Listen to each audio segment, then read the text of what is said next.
Think about where you're at right now. Are you attracting the kind of women that you want? Or are you stuck in a loop of confusion, wondering why she's not into you?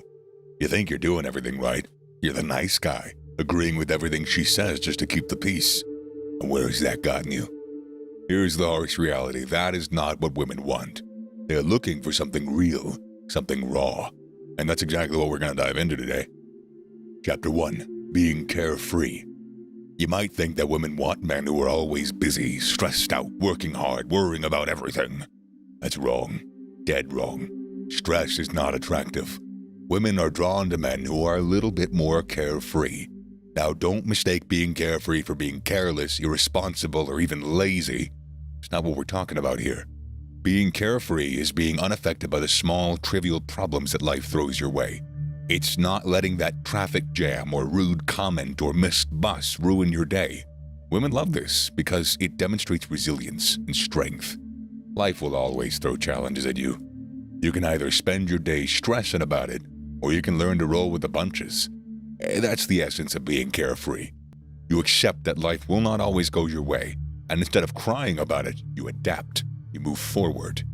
This attitude is refreshing. It's energizing. It shows a woman that you're not going to be thrown off your game by the small stuff. It tells her that you're going to be strong enough to handle the bumps along the road, and that strength is incredibly attractive. When a woman sees a carefree man, she sees a leader. She sees a man who won't crumble under pressure. She sees a man who can navigate the storm while keeping a cool head. That is what women want. That is who they're attracted to. So, learn to let go of the small stuff. Learn to shrug off the minor inconveniences. Be the guy who laughs in the face of challenge instead of stressing about it. Your attitude in these situations reflects your ability to handle bigger challenges in life. Chapter 2. Sincere kindness instead of fake niceness. Man, the world is full of fake nice guys, and women generally can see right through that. It's a cheap mask, easy to wear, easier to spot. They want men who are sincerely kind, not pretending to be nice to get their attention. Sincere kindness is something that is deeply rooted in you. It's part of your character. It's treating everyone with respect and dignity, not just the woman you're trying to impress. On the other hand, fake niceness is just superficial. It's only done to impress others or to get something in return. It's agreeing with everything she says, even if you don't believe it, showering her with excessive compliments that you don't mean, and pretending to be someone who's, well, not you, just to please her. Women can smell this kind of fakeness from a mile away, and oh gosh, it's a turnoff. Being nice isn't about being a doormat. You're not there to agree with everything she says. You're there to be you. Let it be a part of your everyday life, and trust me, she'll notice, and she'll respect you for it. Chapter 3. Being independent. You're probably already saying, I know, be independent, yeah, whatever. But let me tell you, you might not quite grasp the depth of what this means. I'm not just talking about living on your own or having a job. Being independent is actually more than that. It's about being emotionally and mentally mature. Think about it this way. Women are drawn to men who have their life together. Men who don't feel they need someone else to be complete in life. Men who have their own passions, hobbies, interests, friends. Men who can make decisions without constantly seeking approval from others. Men who can take care of themselves. Women find it attractive when a man doesn't need to be in a relationship to be happy. Why? Because it shows that outside of that relationship, you have a fulfilling life. You got something going on for you. And it's this very same life that she wants to be a part of. Well, again, more than likely. Hard to talk in absolutes here, right? Being independent also means that you don't rely on her or anyone else for your own happiness. It means that you're in charge of your own life. You make your own decisions. You live by your own rules. Now, again, this doesn't mean that you disregard others. It just means that you put your needs and your desires first. You take care of number one, and you don't make sacrifices that go against your principles just to please her. When you're independent, you're not afraid to be alone. You're not needy. You're not desperate. You're not constantly seeking validation from her or anyone else. And that, my friend, is so attractive. This sense of independence sends out a message that you're strong, you're secure, you're stable, you're an oak tree. It shows that you can provide and protect, basic traits that women are subconsciously attracted to. Chapter 4.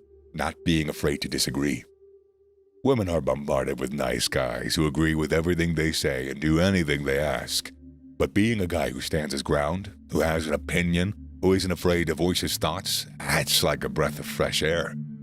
You might be thinking that this means starting arguments, or pissing people off, or even just starting arguments for the sake of starting arguments. No and no. Disagreement is not synonymous with disrespect. Let me say that again. Disagreement is not synonymous with disrespect. It's standing by your beliefs, even when they're not popular. You gotta have the guts to express your thoughts, even when they don't align with hers. When you're not afraid to disagree, it shows that you're confident. You got a mind of your own, and you think you know what's right, and you're willing to at least argue for it. You won't back down instantly. And also that you're not just going along with everything she says to keep her happy. That's important. And guess what? That's attractive. It indicates that you're genuine, that you're for real. Can you even imagine how boring it is to have someone agree with you all the time? Seriously. Now, I'm not suggesting that you disagree for the sake of disagreeing, like I said, or that you engage in heated arguments all the time, or that your sole personality trait is that you're devil's advocate. What you need is healthy, respectful disagreements. Listen to her point of view, but then present yours. Have a disagreement in the form of a dialogue, not a debate. Women are secretly attracted to men who can challenge them, who can stimulate their minds, who can engage them in meaningful and engaging discussions. Seriously, they love to be challenged, and they love challenging you. Chapter 5. Be dominant. Hold up, I'm not talking about being a dictator or certainly not treating women poorly. It's not what we're here for. Dominance in the right way is a masculine trait that women secretly love. What I mean by dominance is having the courage to take charge, to make decisions, to lead, having the guts to take initiative, whether that's planning a date or guiding a conversation. Now, again, it's all about balance, so I really don't mean controlling or overpowering her, but showing her that you're not just a passenger in life. You're the damn driver. Don't get it wrong, dominance is not about telling her what to do or making all the decisions without considering her. That's not dominance, that's being an ass. True dominance is stepping up to the plate when the situation calls for it, making decisions for the good of both of you, leading with kindness and respect. You see, when you're dominant, it communicates that you're capable, you're reliable, you're a leader. And let's face it, that's attractive. It gives her a sense of security, a feeling that she is with a man who knows what he's doing. A woman who, she needs to feel safe with a man. And she will not feel safe with you if you don't have any idea of what you want to do or make any important decisions. Chapter 6. If you have a masculine face. Yeah, you heard that right. But don't go freaking out if you don't look like Chris Hemsworth. That's not what it's about. It's not about having sharp features and a sharp jaw. It's about how you carry yourself, how you express yourself. When I say a masculine face, I'm talking about the character glued into your features. It's the strength in your eyes, the honesty in your smile. It's the way that your face tells a story of who you are. If you're a man of sincerity, I promise you that reflects in your eyes. If you're a man of strength, shows in your jawline. If you're a man of kindness, that shines in your smile. You don't need to be a model to have a masculine face. You just gotta be the best you can be. This is taking being comfortable in your own skin to a quite literal level. And guess what? Women love it. Chapter 1. Independence. A man, not a child. Alright, so let's jump straight into the core of this thing. We're talking about independence. Being your own man, the real deal. Look around you. Who's the one that's still living under the cozy, safe roof of his parents? Is that you? Well, it's about goddamn time you make a change. Independence isn't just a word, it is a lifestyle. It's a statement. It's showing her that you are capable of taking care of yourself, of being a man in the truest sense. And no, you don't have to own a mansion or drive a fancy car to do that. But you do need to show her that you've moved beyond your mom's cooking and your dad's curfews. You gotta have your own space, man. Now listen, you don't have to be rich and loaded to do that. The core idea is showing that you can handle life on your own. You pay your own bills, cook your own food, do your own laundry. You take care of your space, keep it clean, keep it respectable. Trust me, no girl wants to hang out with a guy who's still reliant on his mommy to wash his socks. Being independent also means making your own goddamn decisions, standing by them, and dealing with the consequences. You make a mess, you clean it up. You screw it up, you fix it up. No calling mom and dad every time the going gets tough. Because that's what being a man is all about.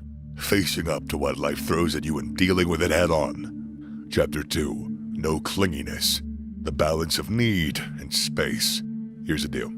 Nobody, I mean no one, likes a clingy person. This isn't just about girls, it's a universal truth. So if you're the guy who's constantly blowing up her phone, always trying to be where she is, basically smothering her with your presence, dude, you gotta stop. And you need to stop now. You see, being independent and not being clingy go hand in hand. If you've mastered the first one, then this one should come easily to you. But I understand, sometimes emotions get the best of us. You like her. You want to be around her all the time. But there's a difference between showing interest and downright drowning her. You need to give her space to breathe, to live her life.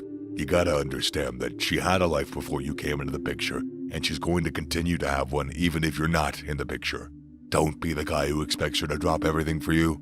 Respect her time, her space, her friends, her commitments, because believe it or not, showing her that you respect her life outside of that will earn massive respect in return. It shows that you're not a needy, insecure guy. Instead, it paints a picture of a man who's confident, who knows that he's a great catch, and doesn't need to be constantly validated. Another important point is to remember that relationships aren't about possession, they're about connection. She's not an object for you to possess. She's a person you're building connection with. This connection will be stronger if you both have the space to be your individual selves. So pull back a bit. Give her room to miss you. Trust me, that's really important.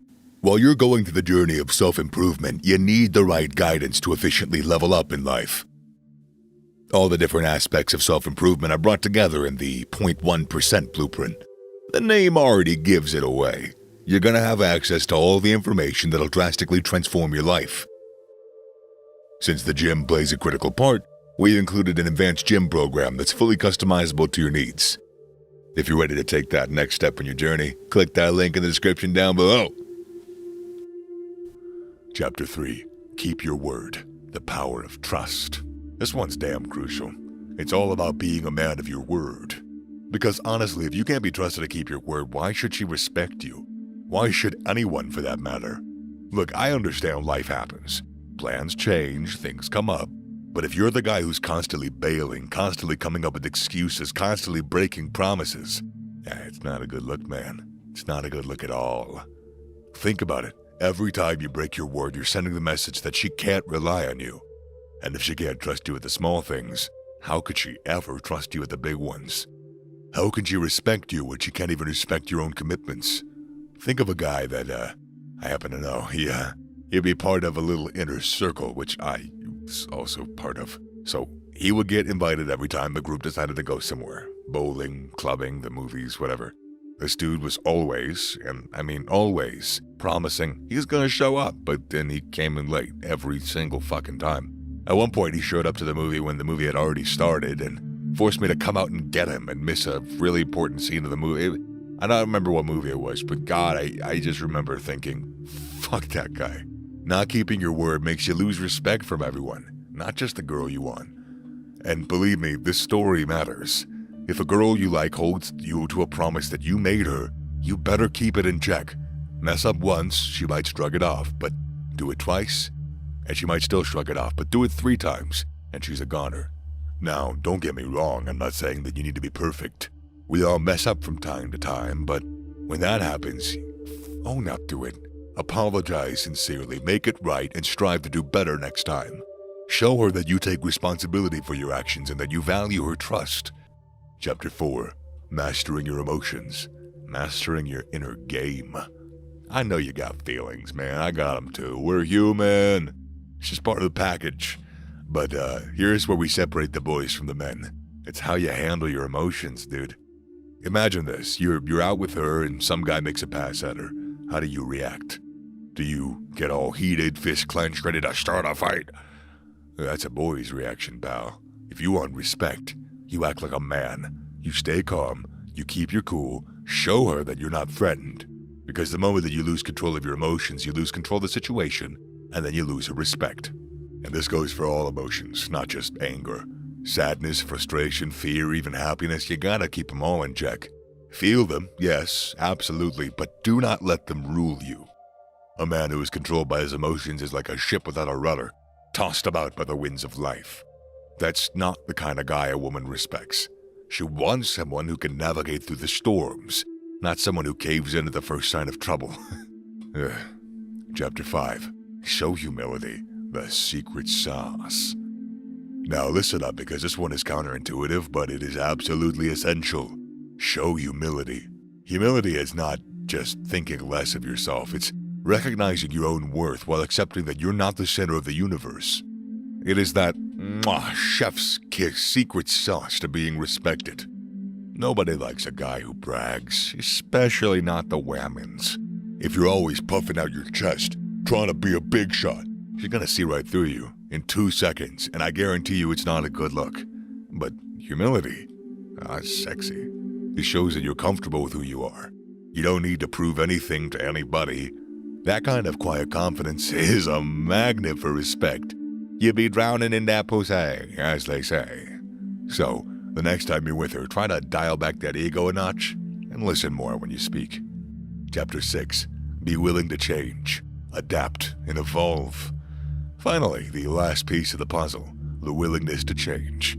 Let me tell you something. The world is in constant motion. Everything changes, everything evolves. And if you're stuck in your ways, refusing to budge, refusing to grow, you're not going anywhere. And guess what? She'll see that. She'll see you stagnating while the world moves forward. And that, my friend, is the quickest way to lose her respect. Now, don't get me wrong, I'm not telling you to change who you are. You don't gotta rebuild-a-bear yourself from the ground up. I'm talking about the ability to adapt, to learn from your mistakes, to take on new challenges, and to constantly strive to be a better version of yourself. Now, that's the kind of change that'll command some respect. If she sees that you're willing to listen, to learn, to evolve, it speaks volumes about your character. It shows that you are not afraid of change. It shows that you are resilient. It shows that you're ambitious. And above all, it shows that you respect yourself enough to continuously work on becoming the best version of yourself. Respect isn't something that's handed to you on a silver platter. You gotta earn it. You gotta show her that you're not just any other guy. You're a man who values himself. You're a man who respects himself. And when you do that, she's gonna have no choice but to respect you too.